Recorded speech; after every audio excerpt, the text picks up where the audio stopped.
Assalamualaikum warahmatullahi wabarakatuh. Para muslimin wal muslimat rahimani wa rahimakumullah.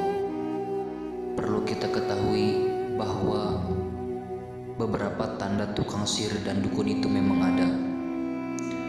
Bertanya kepada si sakit tentang namanya atau ibunya, padahal mengetahui atau tidak nama tersebut sama sekali tidak berpengaruh apa-apa pada pengobatan. Meminta sesuatu kepada si sakit seperti baju atau kaos. Terkadang meminta kepada si orang sakit binatang dengan ciri-ciri tertentu untuk disembelih dan dipersembahkan kepada jin, atau terkadang mengoleskan darah dari kambing sembelihan kepada si orang sakit. Penulisan dan bacaan mantra-mantra yang tidak bisa dipahami dan tidak mengandung makna, memberikan kepada si orang sakit kertas yang berisi kotak-kotak. Di dalamnya tertulis huruf-huruf dan angka-angka yang disebut oleh si hajab, yang disebut hijab.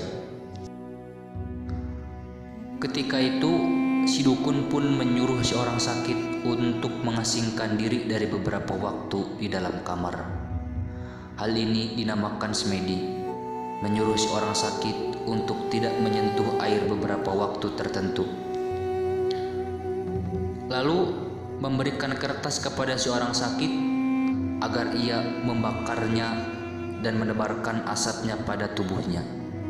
Memberitahu si orang sakit beberapa hal yang tepat asalnya atau penyakitnya sebelum ia berbicara. Menurut mazhab ahli sunnah bahwa jin bisa merasuki tubuh manusia berdasarkan firman Allah Subhanahu wa taala dalam Al-Qur'an, allazina ya'kuluna riba la yaqumuna illa kama yaqumul lazina yatakhabbathu syaitanu minal mas. Orang-orang yang makan riba tidak dapat berdiri melainkan seperti berdirinya orang yang kemasukan setan lantaran penyakit gila. Ahli tafsir sepakat bahwa arti al-mas di dalam ayat adalah gila karena pengaruh setan yang menimpa manusia disebabkan gangguan jin.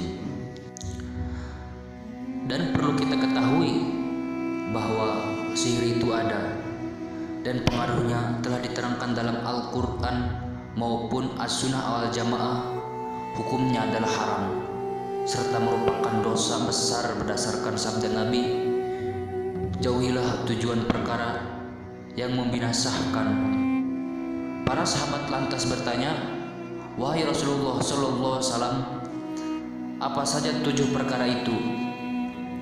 Lalu Nabi Muhammad Sallallahu Alaihi Wasallam pun menjawab, menyekutukan Allah Subhanahu Wa Taala dan sihir.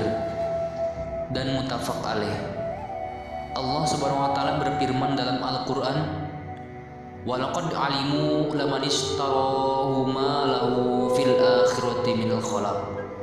Demi Allah, sesungguhnya mereka telah meyakini bahwa barang siapa yang menyekutukan Allah Subhanahu wa taala dengan sihir itu, tidaklah baginya keuntungan di akhirat. Surat Al-Baqarah ayat 102. Dan perlu kita ketahui ada beberapa macam-macam sihir. Yang pertama, ikatan dan mantra yang digunakan oleh penyihir untuk mendapatkan bantuan setan guna mencelakai orang yang akan disihir. Dan yang kedua, ramuan yang bisa memberikan pengaruh pada badannya, akalnya, keinginan dan kecenderungan orang yang disihir. Dinamakan juga dengan saraf dan atap, sehingga orang yang tersihir seolah-olah menyaksikan sesuatu yang terbalik, bergerak, berjalan dan lain-lain.